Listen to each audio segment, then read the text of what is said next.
already know him. This is Stu Youngkin. Stu and his wife Janet have been volunteering now in our Pennsylvania room for what, about a year and a half? A good year and a half or so. And they travel all the way from Indiana, PA. Sometimes as much as once a week when their schedule allows to help out. We have a great crew of volunteers here at the library who make a lot of things possible that wouldn't otherwise be possible without them. So Stu has delivered this program earlier in the year at the Springs Historical Society a few months ago, and he had a good crowd there, and he has a good crowd here.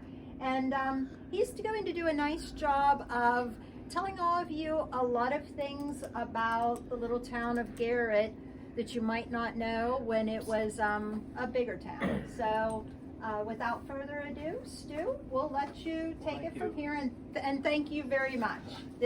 And thank you to Janet too, because she's been a big help to him with putting all of this together. Well, thank you all for showing up tonight. Again, I'm Stu Youngkin, grew up in Garrett, 1982 graduate of Myersdale. Yeah, this all started when we came to start volunteering at the library. Started going through some old family photos, and she explained to me what all the Power Library was. And you know, this would be a good place to put a lot of these pictures, because a lot of us, we're getting to the point where we're the last generation that remembers a lot of the old stuff. I mean, the days when a lot of the people who experienced it are no longer with us. And so tonight, I'm going to try and condense this a little bit. I'm going to try and concentrate between when Garrett was formed as a town, and we're trying to work it up to about 1930, 1935. The reason I do that is if I went much longer, you people would either be asleep or it looked like somebody released nerve gas in here.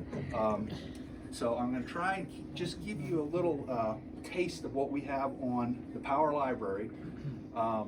Give you a few facts, things you might see I've seen some of these pictures before, others you probably not. And it's something that we're still working on.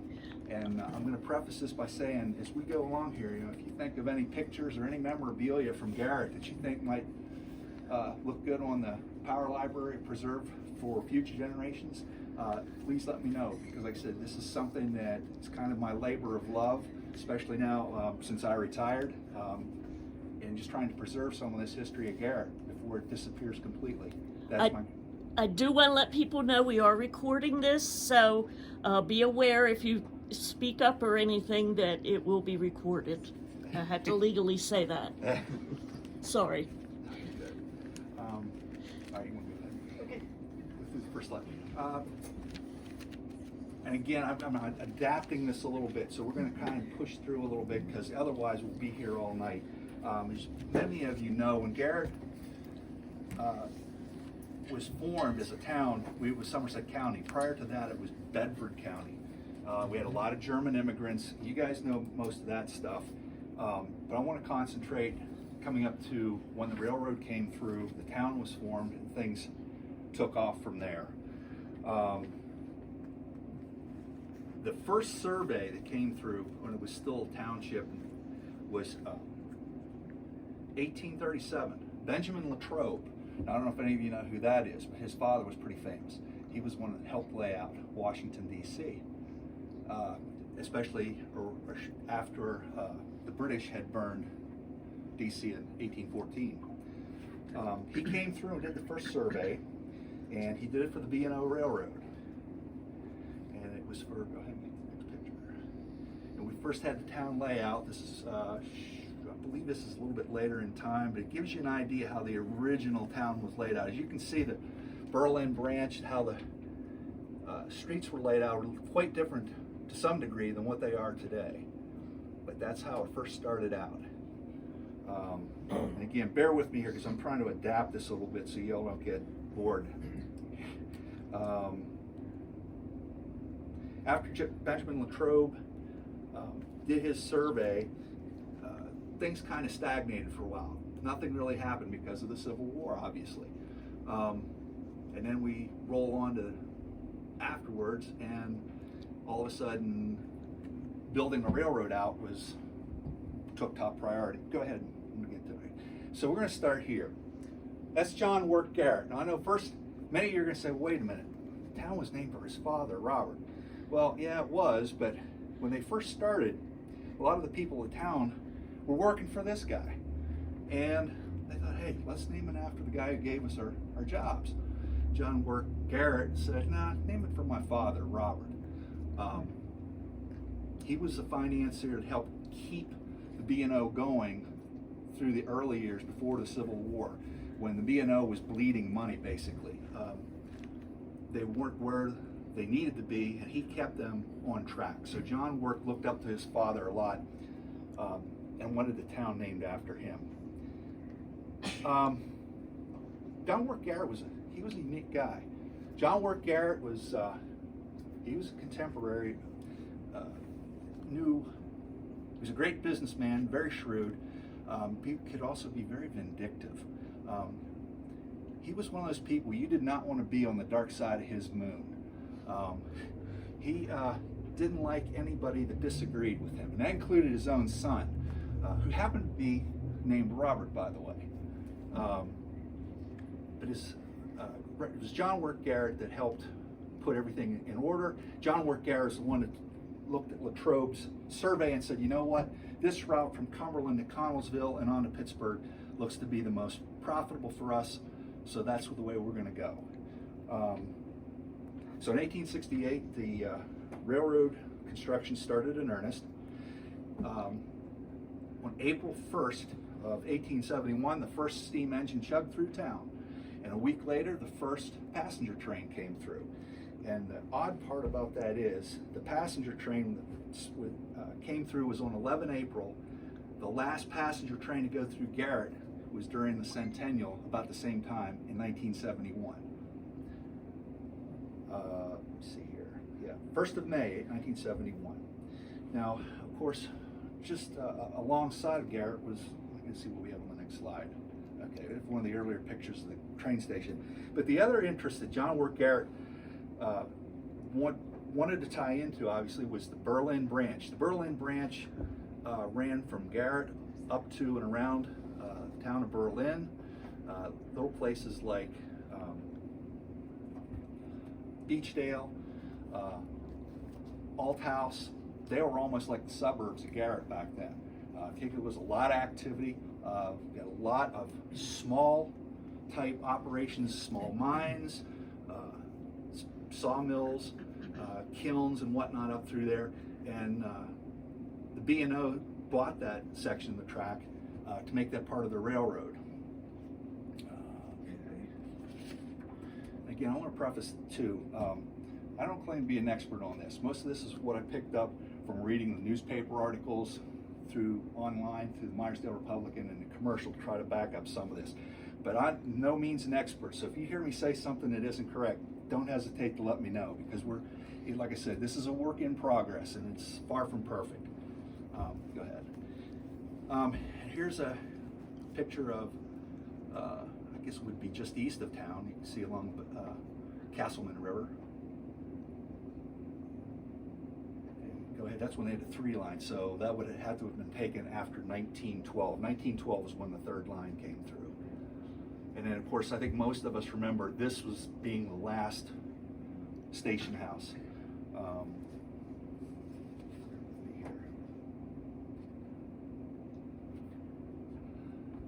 Where was that located? That would have been right in the vicinity of the, behind the fire station or close to it. Okay. That's where Stu, isn't that where you said the trailhead is now? No, that's going to be the Western Maryland, and I'll get to that in a minute. All right.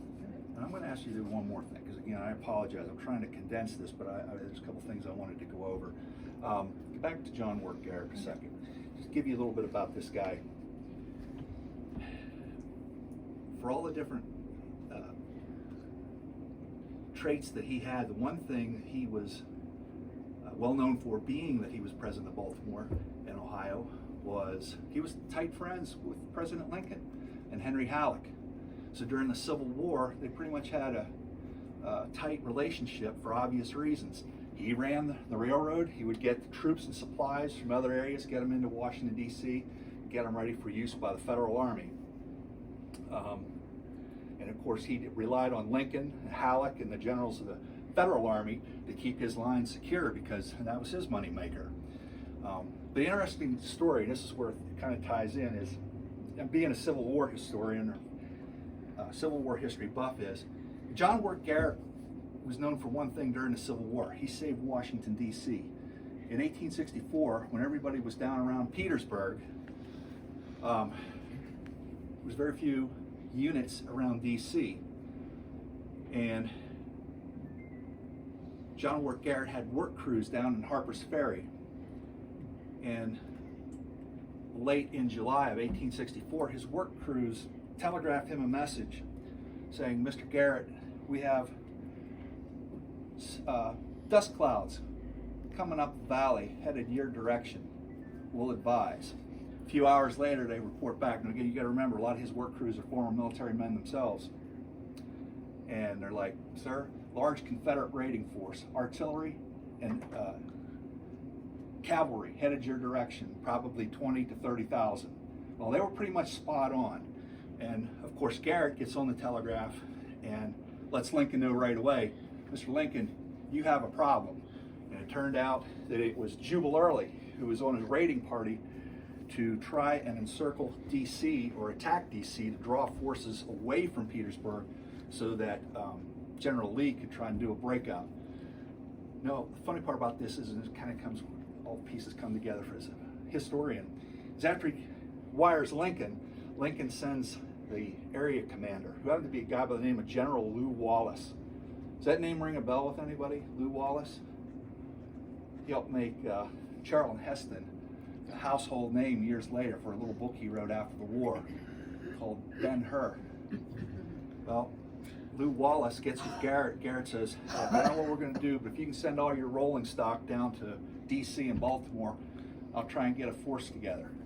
Lew Wallace basically scours D.C. and Baltimore, gets all these green units and units that have limited experience, loads them onto flat cars. Garrett rolls them up to a place called Monocacy Junction, and that's where all the railroads tied together. So Garrett gets all this ad hoc force to Frederick, and ultimately Jubal Early defeats them. But they did one thing that nobody else could do. He bought time. So while they were up fighting at Frederick, General, and I'm sorry, drawing a blank, General of, no, Grant. I'm sorry. Okay. Grant gives Grant time to get part of 6th Corps up on the railroad, and then they go into D.C. and they ultimately defeat the Confederate force that was there. But it was John Work Garrett basically that saved Washington from being burned, probably for the second time since 1814. A lot of times that gets overlooked, but it was John Work Garrett's crews that helped get the right intelligence to President Lincoln. And I would contend John Work Garrett and his crews probably provided more and better intelligence to President Lincoln and Henry Halleck than all of Allen Pinkerton's Army of Amateurs did during the Civil War. Changed my mind. So that's just a little bit on the background on him. And again, after the war, he realizes that the best route to get Pittsburgh is the Cumberland through to Connellsville. So they begin construction. Of course, Garrett is formed, so we can go ahead and roll forward. Now I think we can get back on track. One more. And then there's earlier, now that's a later picture. That picture was taken, and I would say, looking at the truck, late 20s, early 30s.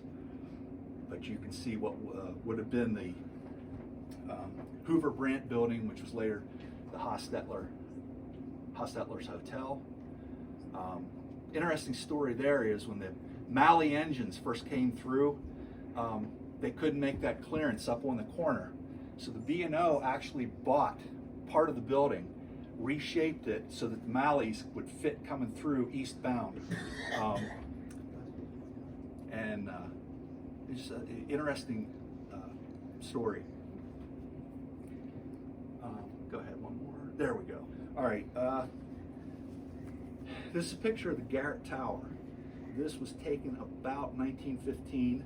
I got this picture from Mr. John Ellis.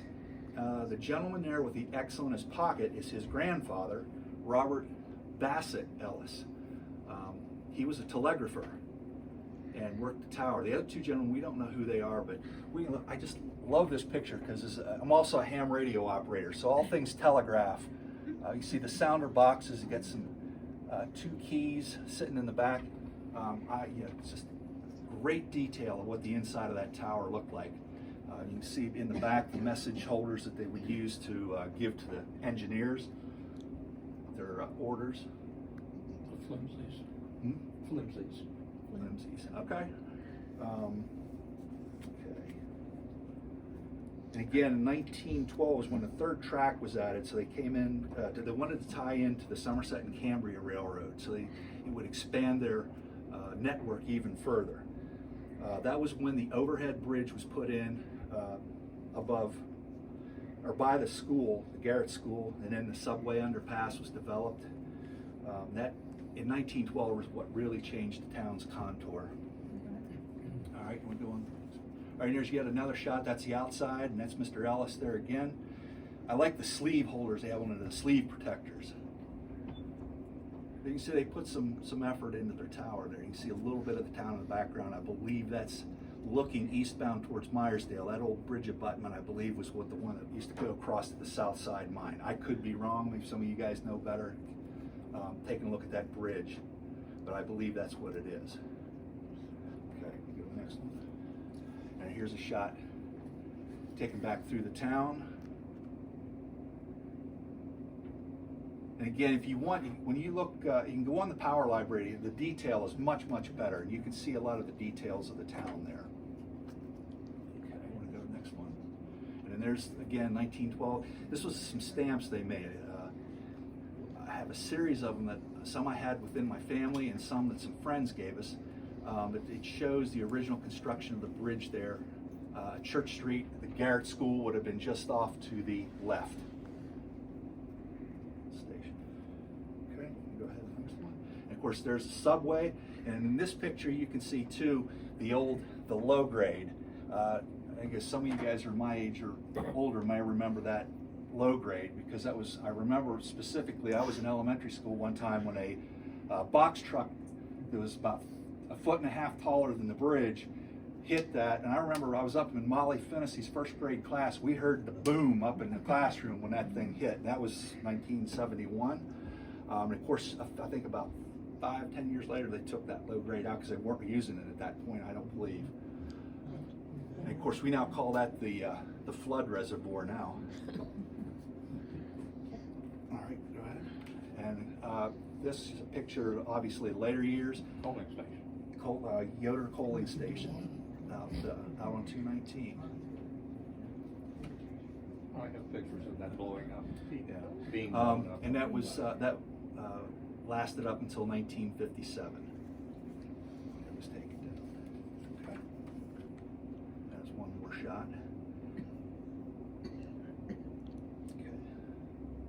And then we have one of the engines sitting there with the water towers there. So that's even older. Okay.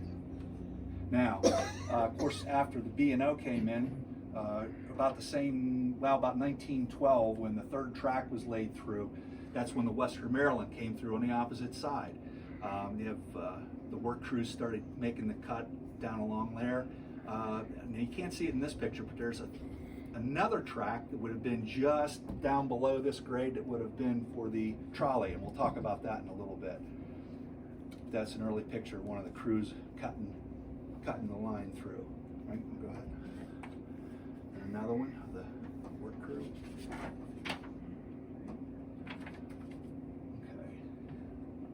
And then the Western Maryland Station, which this would have been located where the Great Allegheny Trail parking lot is. You can see the house up here. This is where Mrs. Hay, those of you from Garrett know Mrs. Hay, that's would be her house. It's my understanding in reading some of the background that this was originally designed to be a hotel. Now, I haven't had a chance to talk with Mrs. Hay to verify that, but that's my understanding what that was used for, or original use. Was there a spur that went down behind this?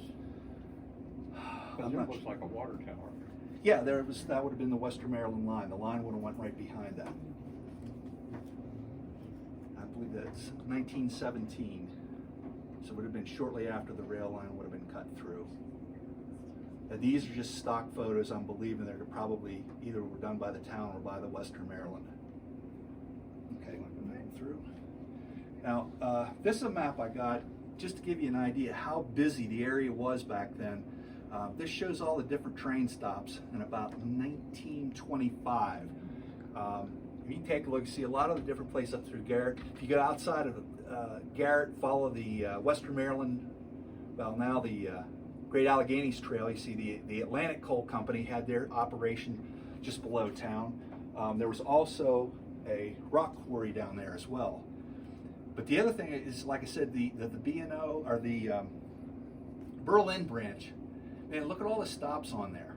How busy that was. All those had mines. They would have dinky engines that would run the coal from the ridge lines down to the Berlin Branch Railroad, and then they would haul everything down to Garrett and hook it onto the main line there. Go ahead. And of course, you can't talk about Garrett without talking about the mines. Here was a picture we have of the Castleman mine, and as best we can tell from the information we have is this would have been somewhere right in the vicinity where 219 and the Berlin Road come together, right in that general vicinity.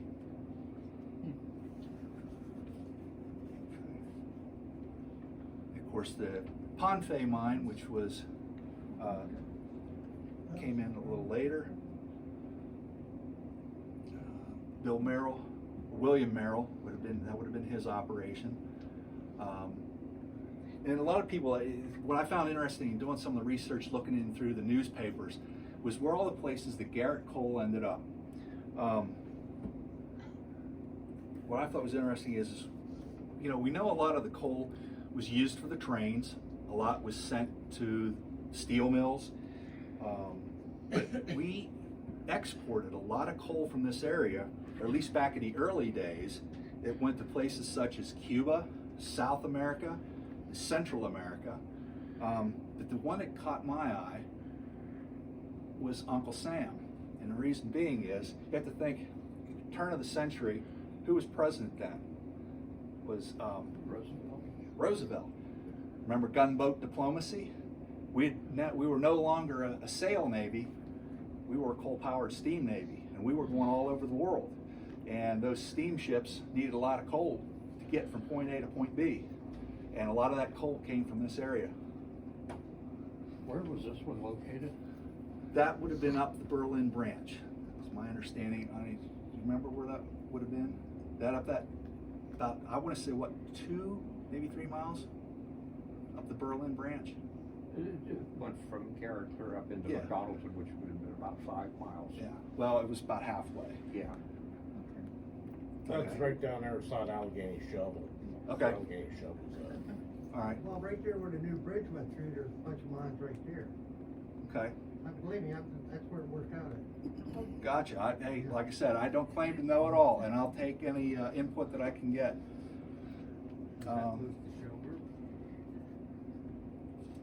Is that close to Schober? I'm sorry, I Is can't. that close to Schober, he asked? It could be. I got to be honest. I can't. That was a little bit beyond my time. I was still in the old country. All right. And then a couple other pictures, some of the early coal mining operations there in Garrett.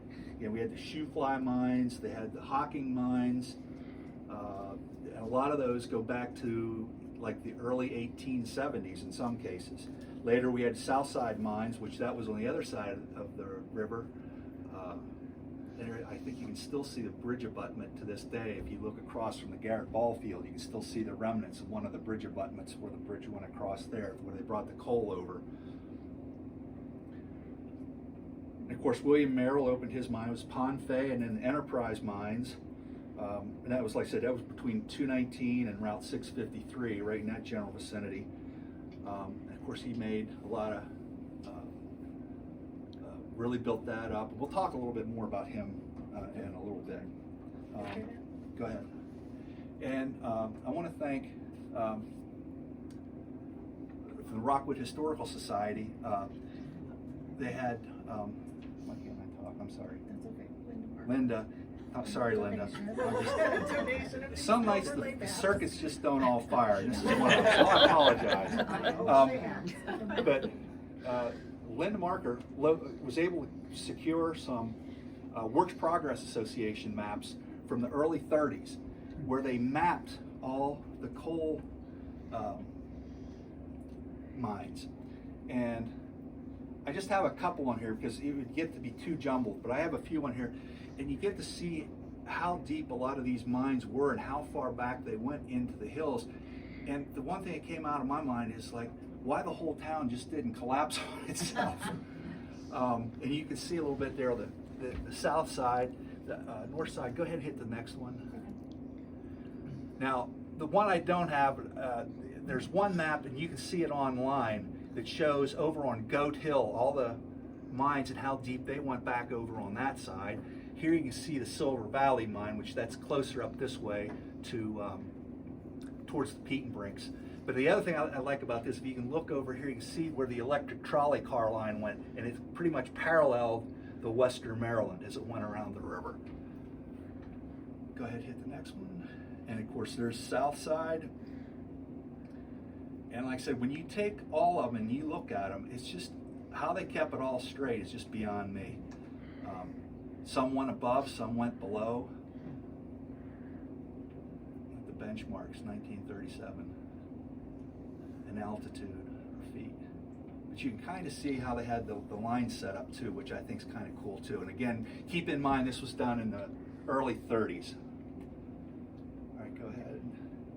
Now, this picture is not the best, but it was one we had of the one rock quarry. And it's my understanding, and I believe this based on, I used to walk down along there with my grandfather when I was a kid, that this was over on the Western Maryland side, probably a mile below town going towards Rockwood.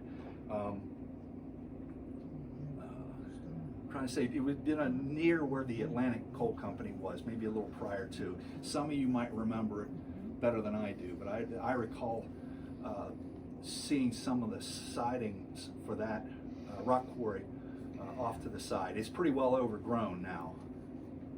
But that was, a lot of that cut stone was used both by the railroad and used by the town. Garrett, by the way, was one of the first towns of its size to have paved streets too, which I did not know until I read some of the articles on the town. Okay, go ahead. We have one picture here. Again, on here it doesn't do it justice, but if you go online, it's got a lot more detail. At first I thought this was a planing mill, but I take a look, again, it's hard to see here, but there's rail cars off to the side. And I believe this is what they used to call a steam factory, where they would generate steam and they would pump it out to use on the steam-powered machinery. I think that was probably used along the railroad or by one of the mines to power their equipment. And only recently I'd seen some things on another site, something very similar, and that's when that does look like a steam factory. But that was just outside of Garrett. The back of that picture, and I can't even honestly remember who donated that, but it had on the back that was up off the Berlin branch somewhere. Okay, we'll go to the next one. Some of the other things we had, of course, with Fairview Hotel, that was put up around late 1800s, early 1900s. It burned in 1910 and was rebuilt the next year. And it maintained operation. It was just below the Garrett School. It was later bought in the 30s by John Stafford, who turned it into a house. I don't know if any of you remember or know Mary Witt. That's the house Mary Witt now lives in, that remodified. But at one time, that's what it looked like. And it was pretty palatial. That was beside it. Yep. And of course, they would handle all the traffic coming off the train too. Stu, is that where Mary Witt lives today, or is that across the road just below? It was my understanding that it was right where the house is, and her father, John Stafford, who had a gas station, repurposed it to the house, and I don't know if he tore the rest down or part became the garage, because and I'll be the first to admit, I really don't know the answer to that. That's something, if I get the opportunity, I want to sit down and talk with Mary and nail that down a little bit, because she would know, and that would help fill in that gap. Now, I don't know, maybe some of you, does anybody know for sure exactly where that was? But I know it was just down from the school. Across the street would have been the Albert Judy store on Berlin Street. Okay, next one. And of course, when they rebuilt it, that's what it looked like afterwards. It was all brick. That was after it burned. Yeah, the one thing about all the hotels in Garrett, they seem to have one common denominator. They all ended their demise within a few years by fire. But as you can see, that's a much robust hotel that they got going there. Okay, you want to go next? Yeah. This was one that didn't last long either. Riverside Hotel, which was on Berlin Street. I'm not completely certain where that was. I can't pinpoint it, but based on some of the stuff I found that a 1915 newspaper would put it on Berlin Street just before we got to the Western Maryland, somewhere in that stretch of ground in there between the river and the Western Maryland. Now again, I'm just basing that off of what I read in the newspaper article. But it was operated for a few years. It was built in 1893, but it burned down in 1912. Frank Fennessy and a Charles Hentz ran it. And they sold Winthrop beer. Yep. I think so. Who knew? Okay, we'll go to the next one. Okay, I got you. And of course, everyone recognizes Hotel Glessner. It was originally the Hoover Brandt building, and what the thing about the Hoover Brandt building was when that was built, it housed a lot of different operations. It was a boarding house, it was a hotel, there were numerous shops and stores in there. It was built by William Hoover and W.L. Brandt. They made it one of the largest buildings in Garrett, and they made it, added the 2 floors on top of what had existed prior to that.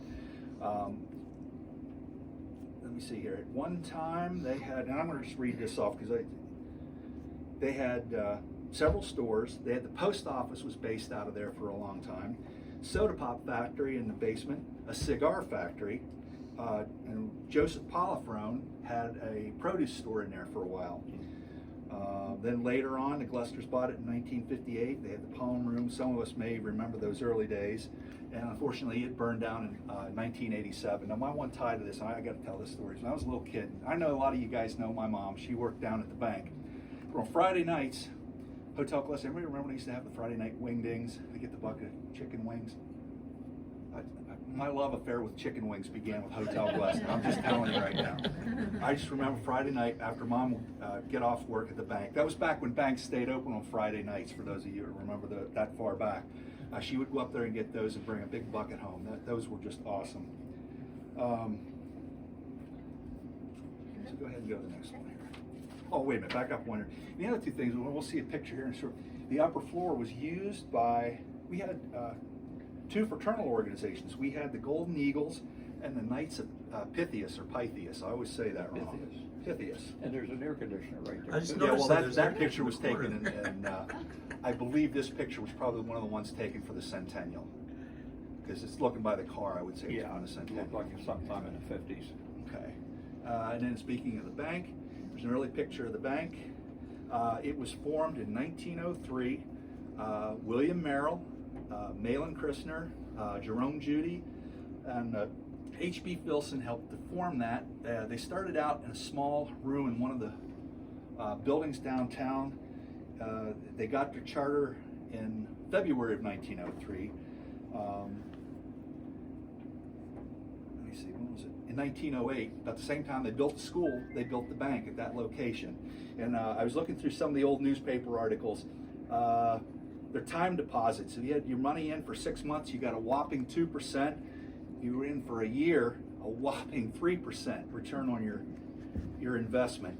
Let me see here. In April 1914, just prior to World War I, the Federal Reserve System, they aligned with the Federal Reserve System in Cleveland. Here's an interesting did you know about the First National Bank of Garrett. When the stock market crashed, Roosevelt had a 3-day moratorium on all banks. Everything was shut down for banking. You couldn't do any banking for 3 days to try to stabilize anything. Garrett Bank was one of the first banks that was allowed to operate because they were in such good financial shape. And that was documented in some of the, both the newspapers I looked at and also in a 50-year book, a 50th anniversary of the bank. And they were quite proud of that. They had, in 1933, they had over $100,000 in capital stock. And for a small town, well, relative small town bank, that was pretty good at the time. Of course, then in 1953, it was remodeled. In 1965, that's when they put the drive-in in. Of course, as you know, that's where my mom worked for many years in that bank in the drive-in. Let's see here. Let me go to the next one. Of course, we said about the fraternal organization. These are the Knights of Pythias. And I can only guess, but I believe this house was right up from the underpass, right there, Jackson Street. Because if you take a look, you can see the transoms and that wraparound porch. That's the only house I know of in Garrett, right in that area, that looks that close to that picture. So I believe that's where that may have been taken. But you can see they had quite the membership back then.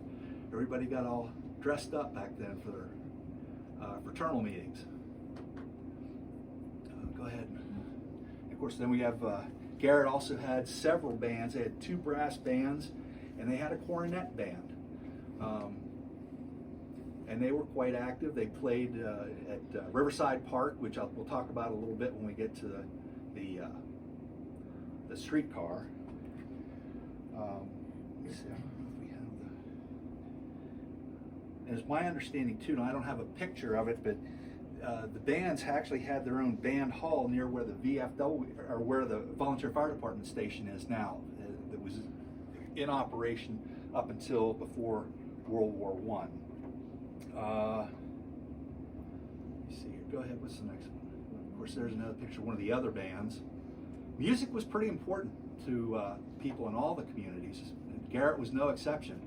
And with all the different people coming and going, working, and there was a lot of talent. Okay, go ahead. That was the music store. I'm trying to believe that that was over on Walker Street, if I read the information on the back correctly. It's kind of hard to believe, but at one time, you have a music store and a photography store. But I tried to still, at 61, wrap my head around the fact that back then you could get off a trolley car or a train, walk down Berlin Street, walk into some place like that and say, "Hi, I'd like to buy a trombone, sir." Like, well, you've come to the right place. How much would you like to spend? And, it's hard. When you think of Garrett today, to look back and think that that was the kind of thing that they had going back then, it's just incredible. Okay, go ahead. And of course, the Grand Opera House. This was built by Malin Christner and Bruce Walker.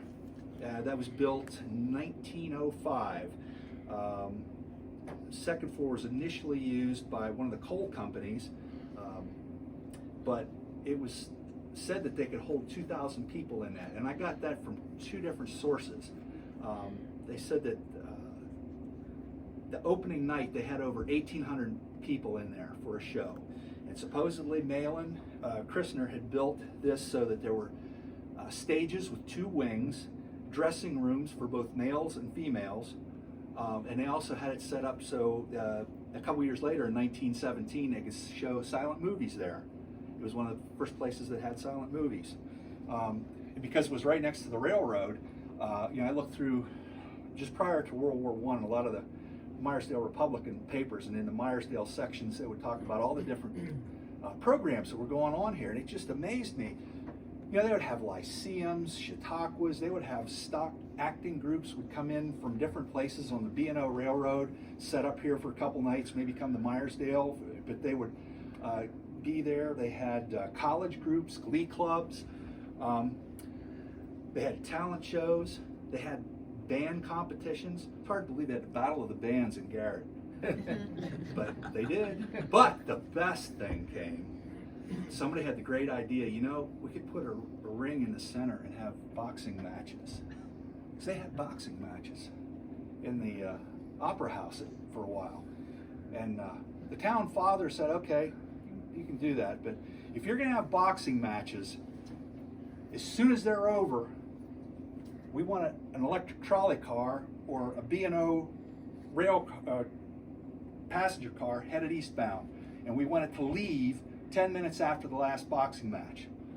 And the reason was the town fathers wanted to make sure all the riffraff got back to Myersdale and Salisbury. But there are some, if you get a chance online, some of the lineups, you'll recognize the name. There was a lot of local boxers. I remember the one name sticks out, Joseph Weaver, the Weavers from Garrett. He was one, he was apparently very talented. But yeah, again, I'm just trying to give you a little bit of flavor here. If you get a chance to go online and look at some of this stuff in further detail, it's just incredible. And to tie it in, like I said, with the early issues of the Myersdale Republican, and we're bringing online the Myersdale commercial newspaper too. And just to see the advertisements for Garrett, it's like, man, we were top shelf back then. But okay, go ahead and hit the next one. And of course, the other big, when you think of Garrett, you think of the Garrett School. There were a lot of schools in Garrett up before this one was built, which we all know. This one was built in 1908. It's the one that still stands there now. It's private residence now. But there used to be several schools throughout the town, one-room schools, till they built this one. This school, the town took out a 20-year bond to make that, to get that built, constructed. And as you can see, and we still see, they did a pretty good job. And most people don't remember, or most people don't know, but where the playground now, or was, before that was the old Reformed church sat up next to there. And if you look at some of the old pictures, you can see the school, but you can see the old Reformed church steeple right next to it. The other interesting thing, I don't know if a lot of you remember, I don't think they're there anymore. There were stone bollards. I think I said that right. Bollards in front of that school, about 4 feet high. And I was going through some of the information on the school. Those were actually built by the Works Progress Administration. That was a Roosevelt program, and they came through on some of the different things they did when they built the volunteer fire department building and the town social hall. That was connected with that WPA project. So they did a lot of work in Garrett as well. Let me see here, I'm trying to think. After they had a lot, I think on average, at one point they had about 200 students at one time in the school, which is hard to imagine today. Because even I was one of the last classes there, and we had about 30 in our class. Probably wasn't anywhere near that big in the late 70s before we switched and came out here to Myersdale. But when they had graduations, they would have them down at the Opera House. And the other thing we were lucky, and when I was doing this, along with I'm going to give a shout out to my cousins. We had a lot of things that we inherited from our grandparents who went to school in Garrett. And one of the things they had kept all these years was the Garrett school newspaper called the Tattler. And it was basically the school newspaper. And these were from like the 1920s, early 1930s. So I took some time and digitized about 6 years worth.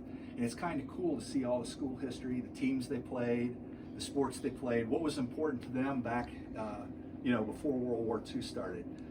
And they're all online. So if you get a chance to go to the Power Library, take a look at it. It's just, they're absolutely fascinating. I'll go to the next one.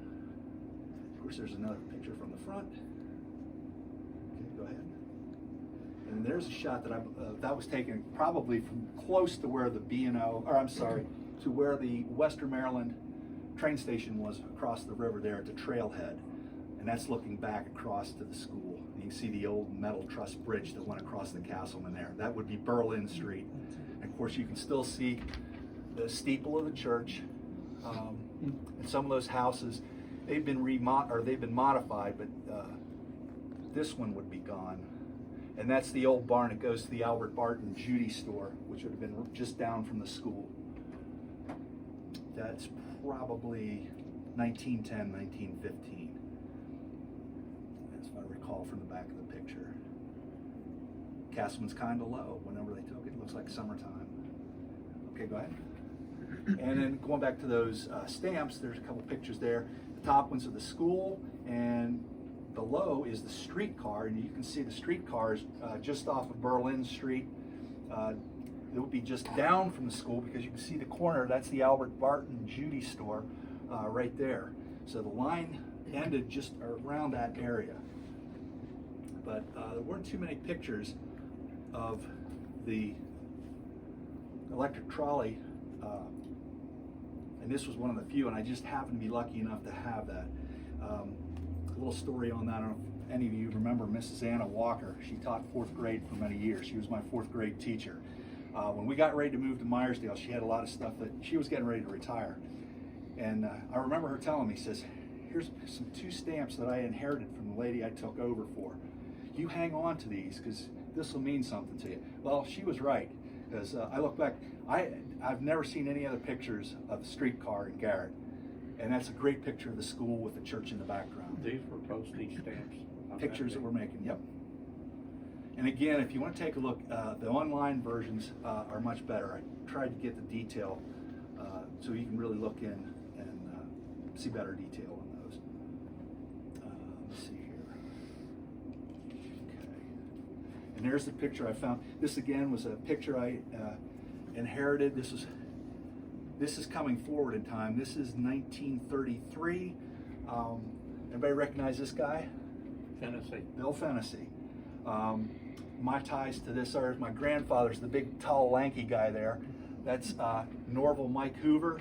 And any of those of you that may have done banking at the First National Bank of Garrett years ago, remember Guy Cook? Oh, yeah. Well, there's a picture of Guy Cook when he had hair. Oh, sorry. No. Guy was my great uncle, and he was a great man.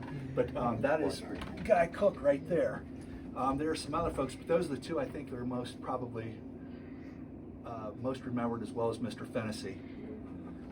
Well, he didn't change at all No. because it got heavier. Yeah. That's when there's some interesting stories in the Tattler. They took a trip up to, which is kind of funny because I live up in Indiana, PA right now. They actually went up and played against the Shalakta High School, or the Shalakta School basketball team. And it was kind of cool because all the Garrett kids, they stayed with the kids from Shalakta for like 2 days and played a couple of games. Yes, sir. Be careful. Okay, all right. You're moving your. All right. And they talked about how well they were treated when they stayed up in Shalakta, and in the following year the kids from Shalakta came down and stayed in Garrett. And we don't know how much they were psychologically scarred by that, but they apparently had a good time. And again, it was all documented in those tattlers. Well worth taking a look at. So let's go here. What's next? I've got tons of pictures that I've had of different class pictures passed down by different people, many of whom I have no idea who the people are in them, but I still wanted to document a lot of the one-room schoolhouses. I believe this may have been taken with the old shoe fly school over on the east end of town. I'm not 100% certain, but it was one of the 2 schools that we know were in existence just prior to 1908 when the brick school was put in. Go ahead. And then there was the other one. I'm drawing a blank now as to what the other school was. A shoe fly, and I'm sorry, my day started too early. There was a South Southside School, that's it. That's it, Southside School, thank you. But again, a lot of these names are lost to history, unfortunately. Go ahead, what's next? And then I had one picture I had to show. Again, this is my grandfather and my grandmother. That's Norval Mike Hoover and my grandmother, Regina Hoover, or Regina Judy Hoover. They're behind the Garrett School. They were sweethearts since elementary school. They were married for 67 years. It's incredible to think about that today. But they first started out together as high school, well, actually elementary school sweethearts in Garrett. But and then coming down from the school, we had my great grandfather's store, Albert Barton Judy. He had the first store there on Berlin Street, just below the school. That building no longer exists. I still remember it from years ago. But that's Albert Barton and his one daughter. I don't remember the name. I'm sorry. But it's kind of cool. If you look, even though there's some damage to the picture on here, if you go online, you can actually look in the storefront windows online. You see the A.B. Judy, all the different things. He had a little bit of everything. And Was this school, as you come down out of, from Garrett Street from the high school, as you come down and make the right-hand turn? yes. And that was on the corner? Yep, that house was there. And my mother was actually born on the second floor in the back in the 1930s. The cool story about Albert Barton, my great-grandfather, is one time, and I was going through some town records that happened to be digitized. Apparently, Albert Barton tried to stay competitive with some of the other stores in town, and one of the things he had to do, of course, was a big need back then for a lot of different places, was they needed dynamite for obvious reasons. But being located where he was, he didn't have a whole lot of choice about where to put this dynamite. So he had a little spring house off to the side. Unfortunately, his neighbors saw him that he was storing dynamite, and it was about 150 feet from the school, so they dimed him out. And the town told him, no, you can't have that dynamite there. So I thought it was kind of funny, but so he eventually moved that, of course. But he kept a busy storefront up through till about the early 1950s, I believe. And then it was later turned into residence or apartments, and then unfortunately it went into a state of disrepair and was later torn down. But it had quite a history. Go ahead. And then this would have been his father's store, Jerome Judy. Now this would have been over on Berlin Street, just off of the Berlin Branch Railroad. He had the first store, and he was pretty busy because he kept everything going from Garrett up through Althouse and up the Berlin Branch Railroad, and it kept them busy. And I always remember, there was one story that my grandmother told me that she remembered when she was a little girl. Jerome was in his senior years, he was old but still alive. She remembers him talking about how on Saturday mornings when the store would open up, he would always talk about it being like the Tower of Babel, because all the different languages that were being spoken by all the different people that were working on the railroads and in the mines and the different businesses, people coming off the trains. And it's kind of hard to think about that today, but it must have been amazing back then to think of all those people coming from all those different countries to little Garrett. Let's see here. Now, I have a picture here. I talked earlier about Malin Christner. This was Malin Christner's house. This was Berlin and Decker Streets. And I'm going to talk a little bit, I don't want to go on too long, but I want to talk a little bit about him in a little bit. He was a man for all seasons, and he did a lot of different things for the town of Garrett, but that was his house, and he constructed that. And if you take a look, it's just absolutely beautiful. Okay, next one. All right, and then this is the W.L. Hoover house up at the top of the hill across from where the fire siren is now. And there was a lot of debate going back and forth trying to check on who the ladies were in the front. I was able to find a picture of this in an article about Garrett in 1915, and then later a picture and a story in the 1950s. And the lady on the right appears to be a lady by the name of Verda Herbolsheimer. And they lived up in that house. She was a teacher, I believe, at the Garrett School for a long time. And she resided at that house. And I don't know who the lady is on the left. I can only assume maybe a family member, a mother. That was not annotated because the picture did not show them. The reason I looked or recognized that is I went through some pictures of my great uncle, Will Judy, Captain Will Judy. And of course he and Verda Herbolsheimer would set up the original homecomings over Labor Day. Okay, go ahead. Of course, I got a tight close up as another streetcar. Okay, go ahead. And of course, one of the places outside of town that a lot of the people would go to was Riverside Park. There's a picture of some of the things that went on there, different games, things you do. It was like an amusement park. Somebody? No? We'll check it. And then a picture of the Grand Army of the Republic picnicking over at Riverside Park. That was probably one of the last times they all met. The Garrett brass band also played for the GAR veterans. I read a news article in there that showed that they had played a lot of patriotic hymns for these guys, and this was one of the last times they were able to all get together. Who was MC Lowry?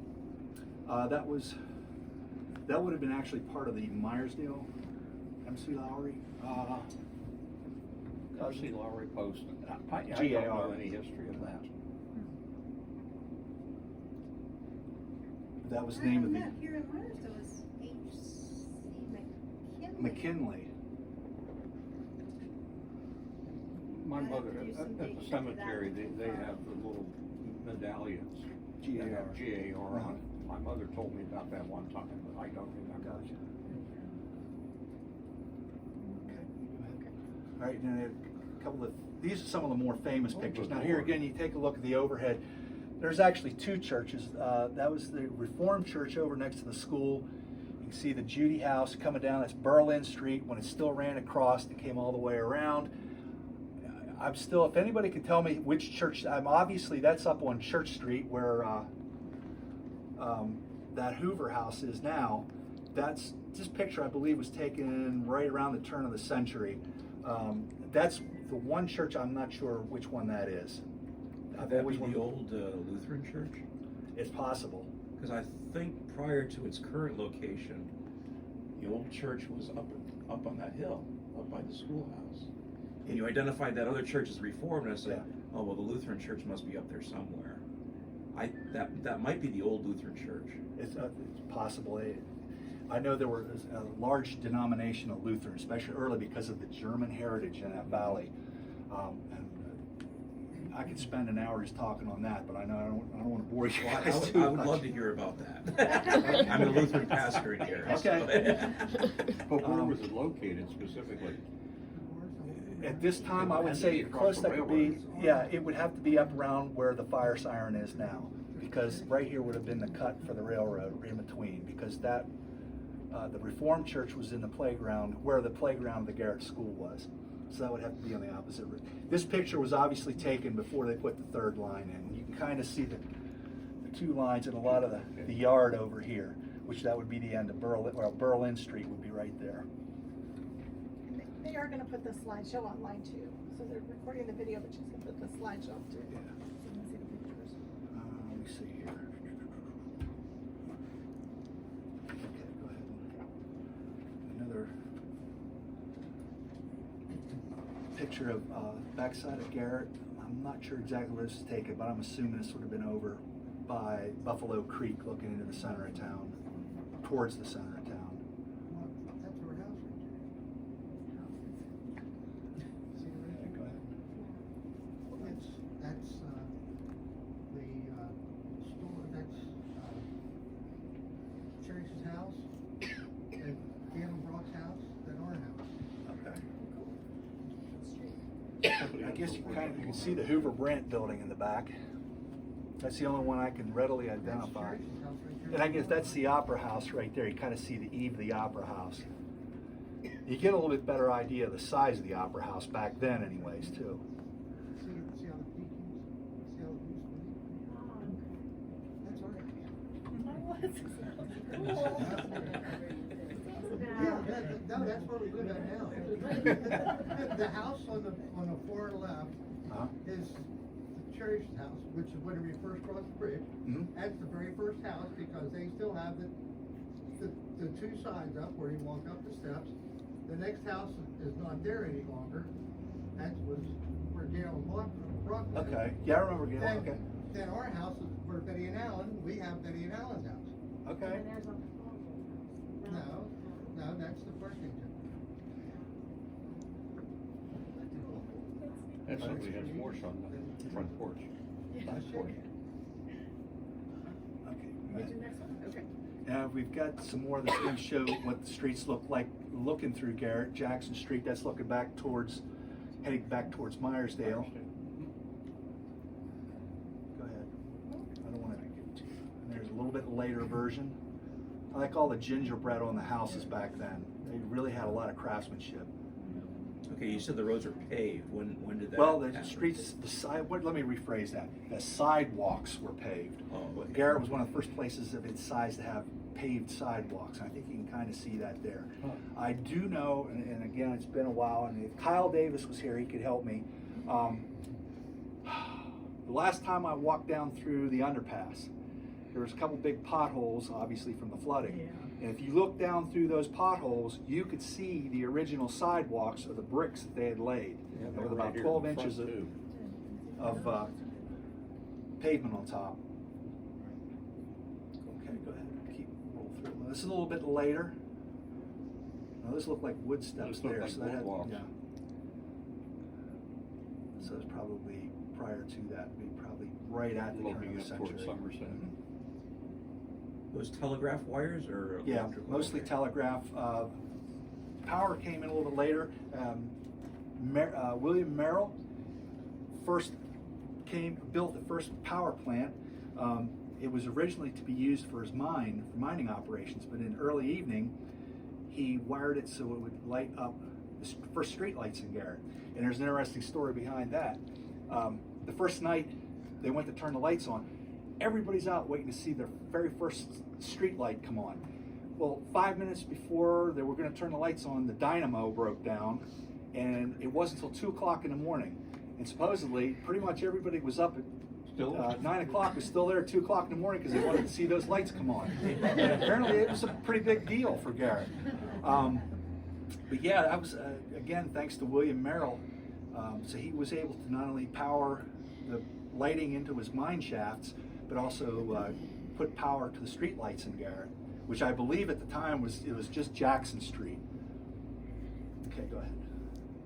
I took this picture. This is another one I found amongst some of the pictures of my Judy side of the family. I call this the Dapper Six. Let me get up to my thing here. I got some names, so maybe some of you will recognize. But in back row, it's Scott Fulmer, Irish Murphy, and Sam Romesburg. And then the front row is Albert Barton Judy, my great-grandfather, Harvey Kennel, and Charles Pritz.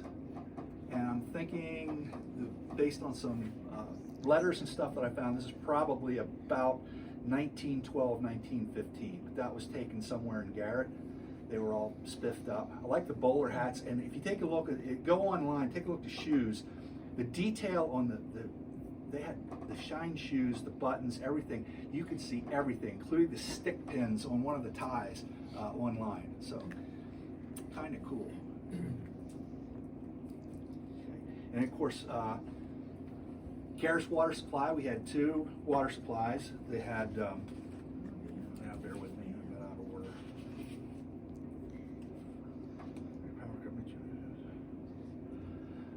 Malin Christner again had the first dam that supplied water both to the town, and also it was piped down to the railroad to be used to water the engines, both for the B&O and later for the Western Maryland. Now he sold that a few years later to his brother, and then they switched over to Piney, but they kept Bixby for a long time as the backup supply. So if things got low in the summer, they could fall back and have an extra water supply to use there. And of course, it was also used for a lot of recreation for many, many years, as you see in that picture. Go ahead. I think there's one more here. Don't pee in the water, boys. Another picture of that. Go ahead. And then this is, I believe this, yeah, what does it say up there? It says Garrett Reservoir. I believe this is going to be Piney Run. 4 ladies, and we have, unfortunately, their names are lost to history. Of course, that's the picture of the Reformed church when it stood up in the Garrett.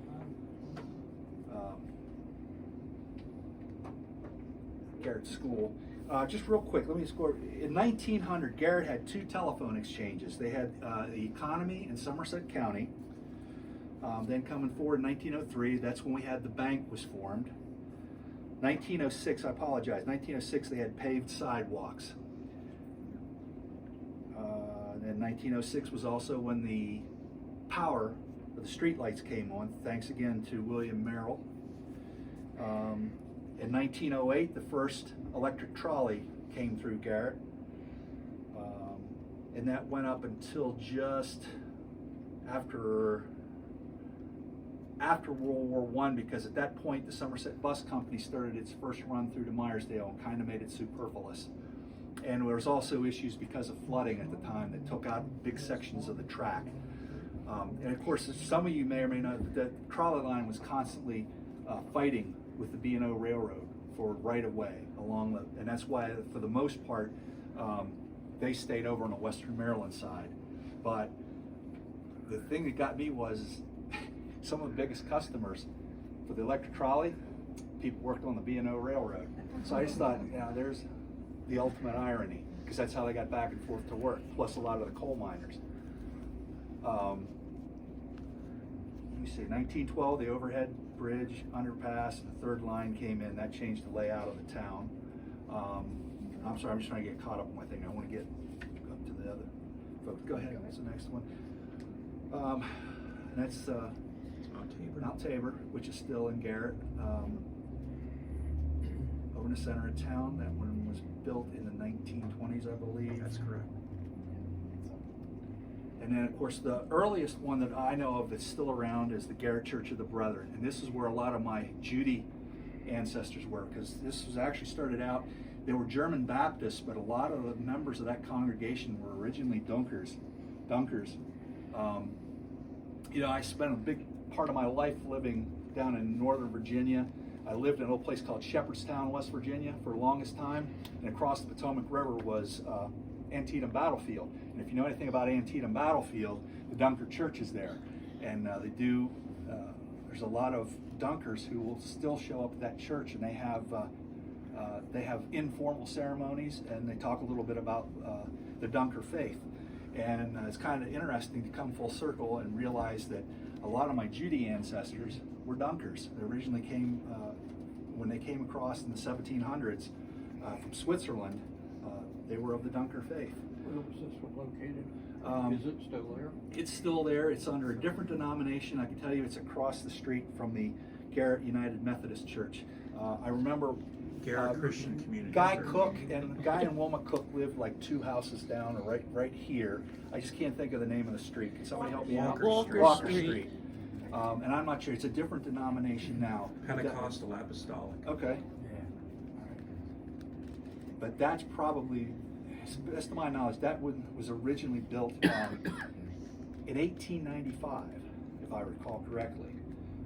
And one of the first pastors was actually the town doctor, Doc Pollard. And we're going to talk about him. That's what I'm trying to get to here in a minute. I couldn't find a really old picture of the fire department. The earliest I could find was somebody donated a picture. This is from 1953, so it was right after, I believe there was a celebration in town for the end of the Korean War, because there was a lot of stuff for Welcome Home Korean Veterans. And then amongst those pictures, I found this one of the earlier fire trucks. The original fire company was started in 1924, which is kind of late. Really, before that was pretty much, you were on your own. If you had a fire, you depended on your neighbors and whoever you could to try to get it put out, or hopefully they could get some of the guys from Meyersdale to hop on a rail car or something and come down and try and put it out. But that's why I think a lot of the businesses and a lot of the hotels and whatnot, once they caught fire, it didn't take long, they wouldn't survive. But 1924, William Merrill said, you know what, we're to the point now, we need to have our own fire department. So he fronted the money, as best of my knowledge, to help get a hose cart and a chemical cart that was hand-drawn. They used soda, water, and acid for fighting fires originally. Then in 1941, just before World War II started, the Volunteer Fire Department incorporated. And I don't know if any of you might remember John Habel. Does that name ring a bell? John Habel?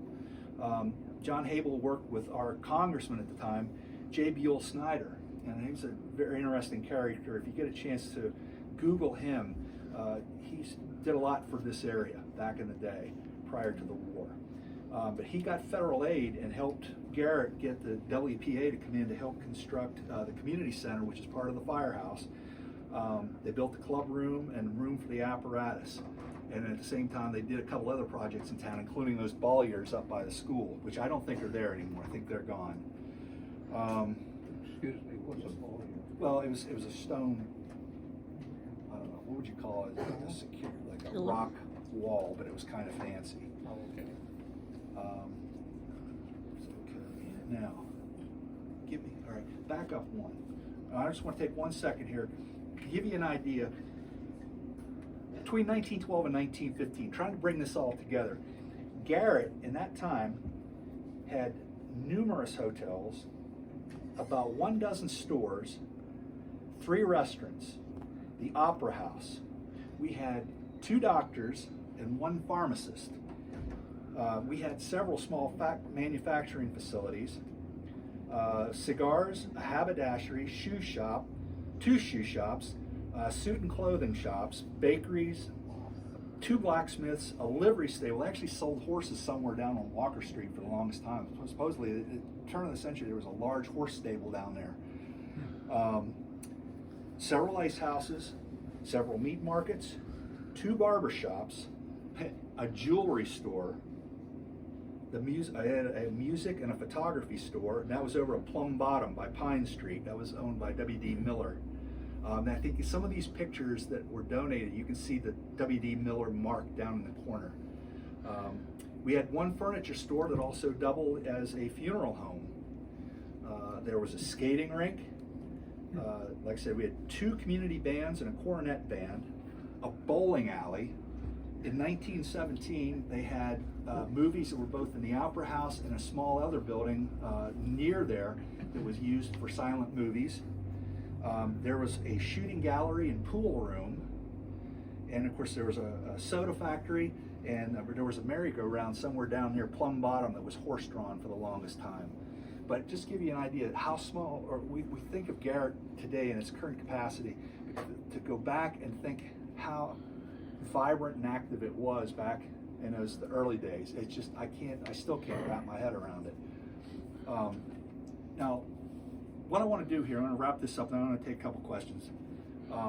There's a couple people that stuck out in my research and in doing this, and again, it's an ongoing labor of love, but there's a couple folks I wanted to talk about that made Garrett what it was. People you may know and people you might not know, but one that stuck out was Dr. Richard Pollard. As it says, was born in Cornwall, England. He was a copper miner in Cornwall, England. He came to the United States. He was functionally illiterate. He couldn't do his multiplication tables. He really was academically deficient in all matters, and he was the first to admit it. When he came to this area, he worked, starting in New Jersey, he worked in some of the mines. He tried to better himself. He got together with a guy by the name of William Welfley, who was he was the mayor of Somerset for many, many years. And Mr. Welfley tutored Doc Pollard and brought him up to the academic level to the point, and he applied himself so well that 2 years later, he applied to law school. He applied to medical school, went to medical school, and it's kind of interesting here. I got to go through this. He went to medical school in Baltimore in 1889, graduated in 1891. He then went to Western University of Pennsylvania, which at the time was outside of Pittsburgh. He graduated in 1893, and then he went to Hagerstown, Maryland for 2 years and did his residency. And then came back to Garrett because he remembered Mr. Welfley and all the great people that he met when he spent his time here. He became the town doctor, but he didn't just stop there. He also got certified by the B&O Railroad. Back then, the B&O actually had their own Surgeons Association. So if you were on a B&O Railroad and you got sick or just something went sideways and you came into Garrett, he was a B&O approved doctor. He could take care of you. And the B&O had him on their staff as a doctor for many, many years. But he also was not only just one of the town doctors, he was pastor of that German Baptist church, the one that we talked about earlier. He, according to a lot of people, stories that I read, including some correspondence that Captain Will Judy wrote, that he had quite the voice. He was a great singer, and would lead the church in song on many occasions, and would also sing on occasions in town. But he was pastor of the German Baptist church for many years, and his son would later become the town druggist, Lee Ward Pollard. He pretty much, if there was some, so back up in 1 second. He was a borough councilman. I think he ran for mayor once or twice. He helped make sure that Garrett water was purified. He helped set up one of the first purification systems. He worked with Malin Christner to make sure that the water coming down from the dam was safe to drink. And then he worked on several other projects within the town that were health related, because one of the big things in reading a lot of the newspaper articles was cholera, and even up into the turn of the century. And it was a big concern, and he helped alleviate a lot of those problems and issues by making sure that, he had just come out of medical school, so he was up on all the latest methods of purification. But he died. He and his wife are buried up in Highland Cemetery. If you go up through, take the first right hand and go up about halfway, you'll see his tombstone off to the right where he and his wife are buried. There's his obituary was almost 2 columns long. That's how well he was thought by the people at Garrett. But he was a great example of somebody that literally came from nothing and applied himself, and he became a self-made man. And I think his success was unbelievable. Okay, go ahead. And then next was his son, Lee Ward Pollard, who followed in Dad's footsteps. He went to medical school at Pitt, became a druggist, a chemist. He actually had his own laboratory in Garrett up until, I'm going to say, let's see here.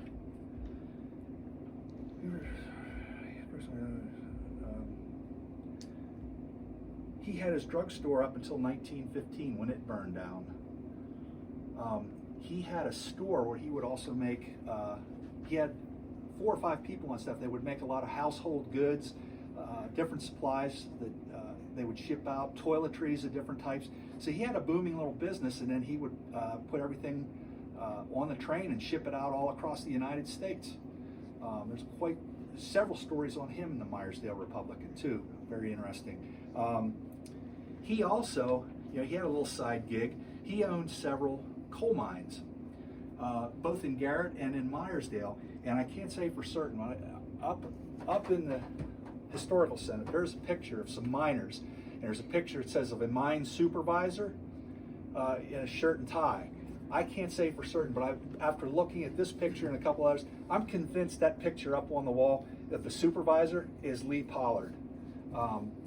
He ran 3 or 4 different mines, and then he took his, after the store burned down, he went down to Florida, and he went into real estate, and made a lot of money down there, and that's where he lived the rest of his life. He died and was buried down there, outside of Tampa. All right, let's go to the next one. Of course, if you're from Garrett, you have to know who the Merrills were. The original was William A. Merrill. And again, here's a guy, he had limited formal schooling. He started out with a small business, working with the mines. He bought a mine in, one of the first mines he started out with a sawmill in 1892, and then in 1898 he opened up the Enterprise Coal Company, which is one of the first coal companies in Garrett. And then later he expanded to what we know as the Pond Fay and later the Pine Hill mines. So he really self-made man, and again he turned his businesses to the point where he became known throughout the United States as a coal operator. He also had an office in Philadelphia, and then he was also a winter bird. He would spend his winters down in Florida. Well, he liked it so much that he bought a couple of hotels down there, and he started becoming like a hotel operator. Bear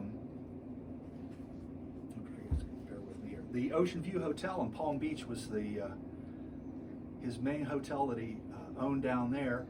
So he would spend his winters down there and come back up here in the summer. He kept operating the coal operations, and then later he would turn that over to his sons. He was also the man, like I said earlier, who developed the power system, the original power company for Garrett. And he was also president of the Garrett Bank for over 50 years. He remained the president of the Garrett Bank up until his death in 1954, I believe it was. Yeah. And again, he was another Garrett success story. Let me see here. My tie to him is he married Alice Judy, which was on my Judy line. And some of you may know the Ponfay Distillery in Somerset. It's one of his ancestors that owns that. Maximilian? If you go up to Gray and cut across the $1 Million Highway, Ponte headquarters is up in there, and it's really a beautiful place. There's a story behind that, but that's I'll leave that for another day. And then my favorite, this is one of my great uncles and my cousins. This is our great uncle right here, Captain Will Judy. He was one of the first to graduate from the Garrett School. Of course, at the first year, he was the only student, so it wasn't like he had a lot of competition. But he was a lay pastor, again, for the Lutheran Church. He was an excellent student, but somewhere in his early years, he decided he did not want to go the route of becoming a pastor. He went instead to the Lutheran school, as you all may know, at Juniata. Graduated from Juniata, went out to Chicago, went to law school out there, and started his own law practice. Then World War I came along, and he volunteered. He went over as an enlisted man, saw a lot of action with the 33rd Allied Expeditionary Force, the 33rd Division, which was out of Illinois area. He was later made an officer, became captain, and was awarded the Silver Star at the end of the war for actions at the end of the war. He came back home, and he built up his both his legal office, but he also became an author and publisher, had his own publishing company, Judy Publishing. But his big side gig was he would judge dog shows. He judged dog shows literally on every continent but Antarctica. There's a collection of cards that my other cousin has. Literally, they're from all over the world, the different places that he visited. He went to places like India, Australia, virtually all of Europe. He went to the Middle East.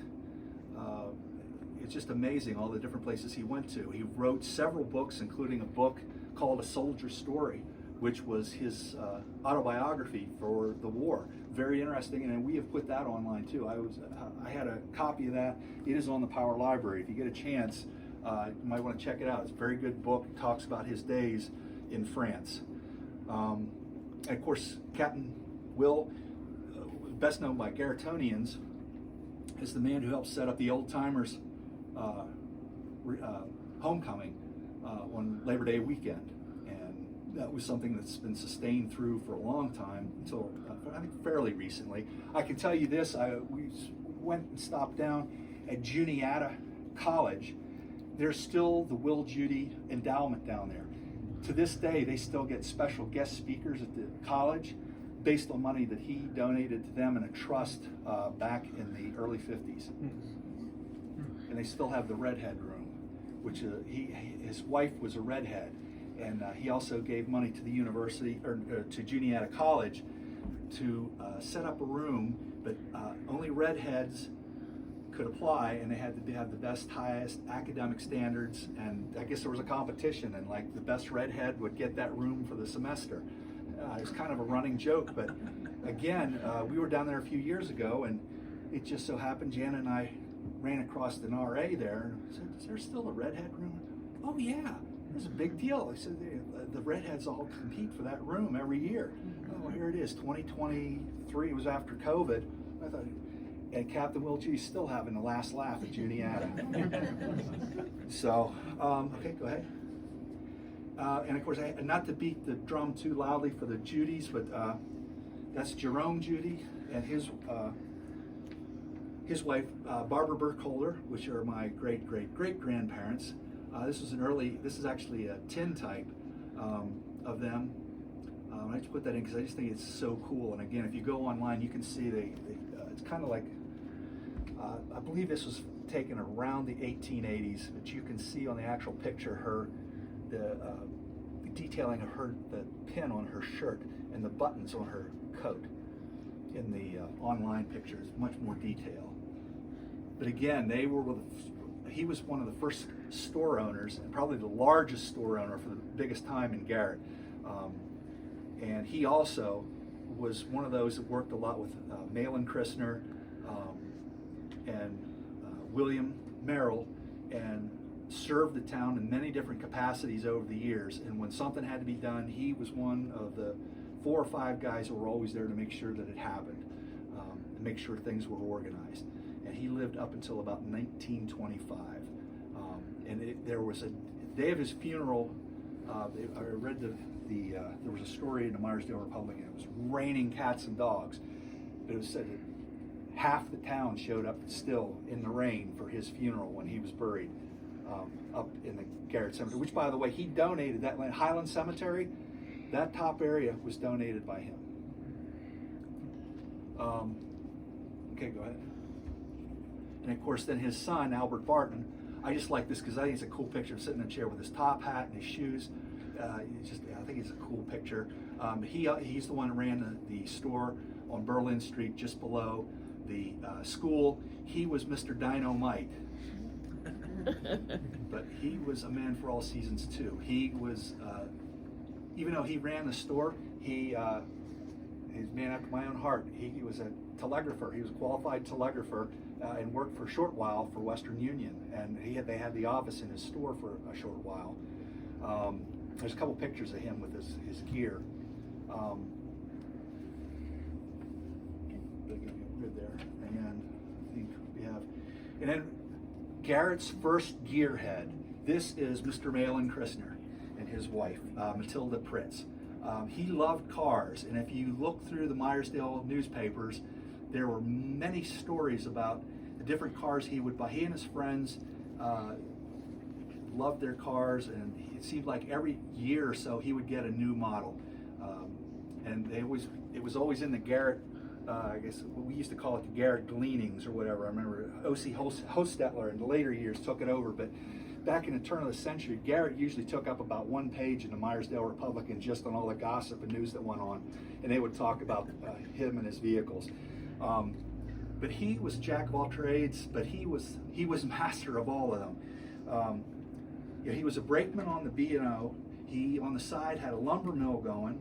He operated several small mines, and he was quite the carpenter. There were multiple houses in Garrett, several of which still stand today, that he constructed, including that one on Decker Street at Berlin Street. And again, he was the one that helped establish the first water supply. He helped build the Grand Opera House. So he really, when he jumped on a project, he went all the way. He was elected to town council, and he ran for several county positions back in the early teens, and he was a member of the Garrett School Board for years. Unfortunately, Malin met his demise. He was murdered right by his house in 1932 by a family member who was apparently distraught.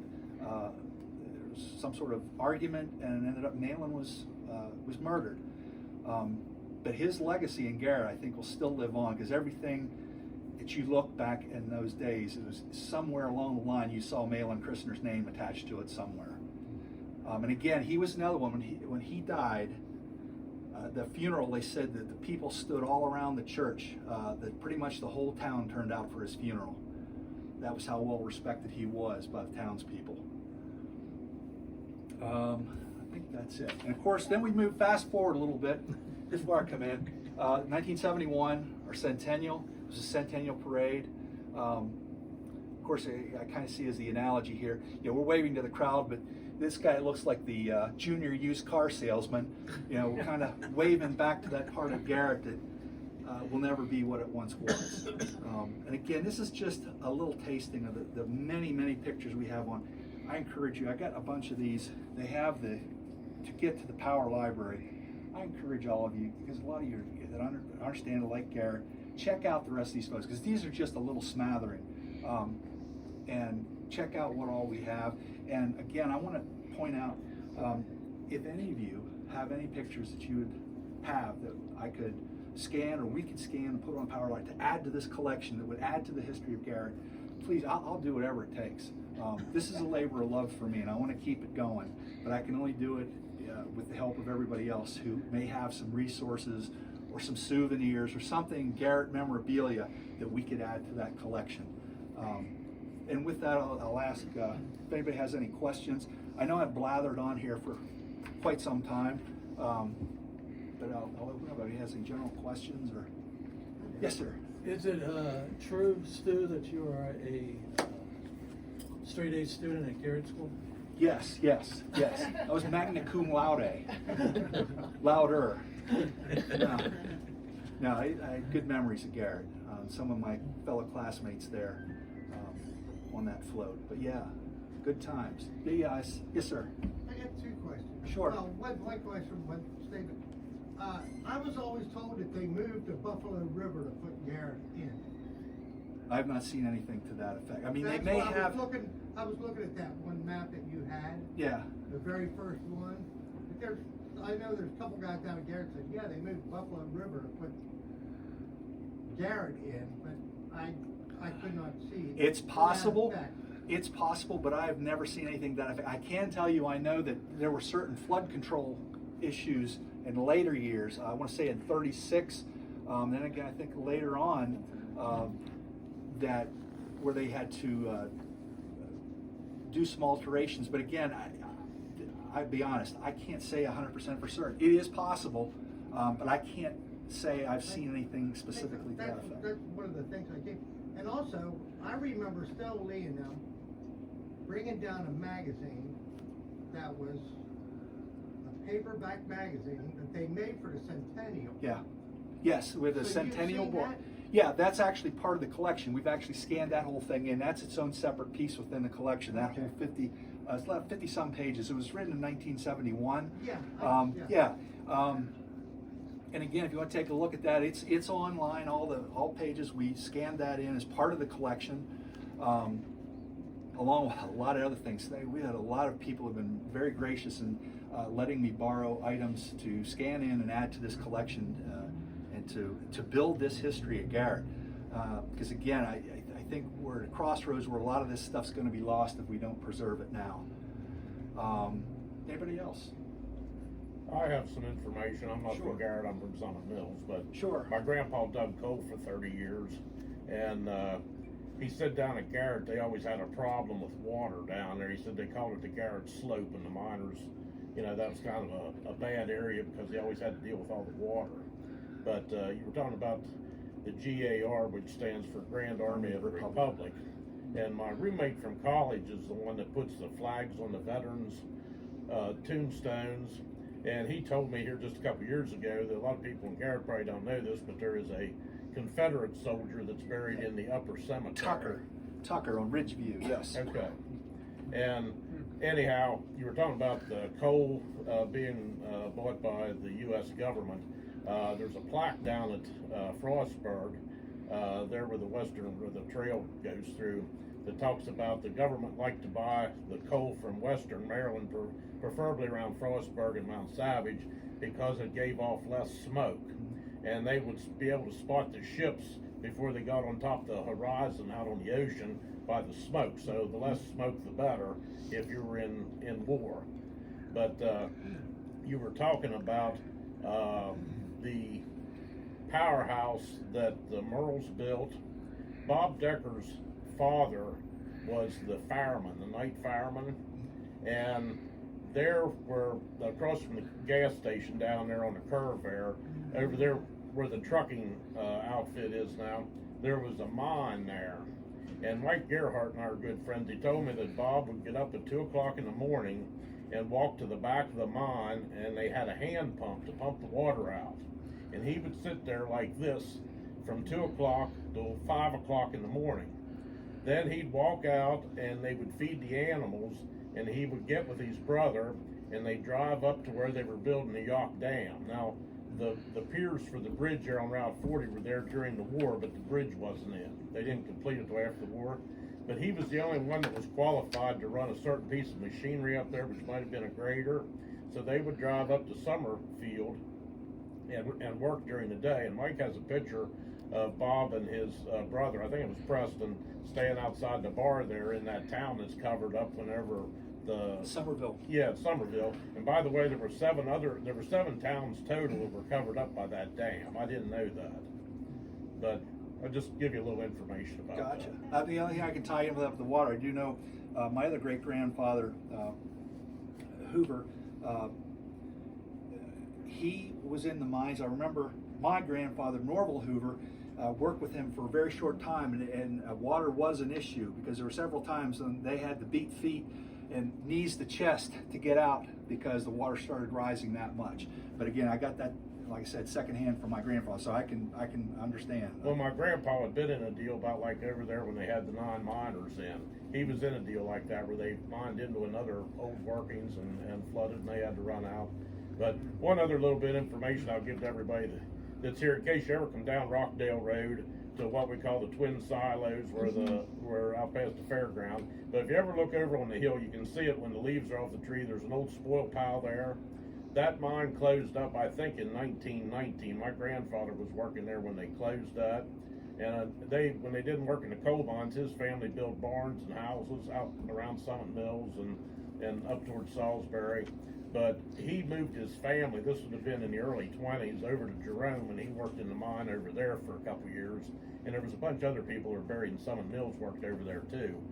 They had moved over, but they had employed 1,000 people in that mine there at Jerome, and the one at Boswell was actually bigger. But all those towns over there had big mines.